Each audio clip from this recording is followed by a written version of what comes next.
क्या आप ऐसे मंदिर के बारे में जानते हैं जहां भूत प्रेत भी हाजिरी लगाते हैं? राजस्थान का मेहंदीपुर बालाजी मंदिर, रहस्य से भरा एक स्थान। यहाँ बालाजी महाराज की मूर्ति स्वयं प्रकट मानी जाती है। कहा जाता है कि इसे किसी इंसान ने स्थापित नहीं किया।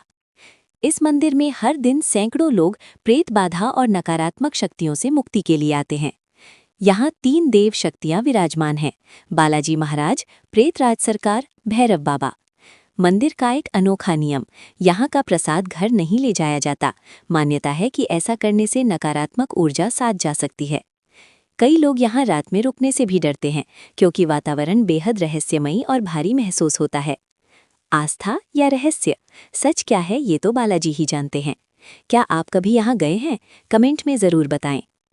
अगर आपको ऐसे ही धार्मिक शॉकिंग फैक्ट पसंद है तो चैनल को लाइक सब्सक्राइब ज़रूर कर लें। बालाजी सरकार की जय।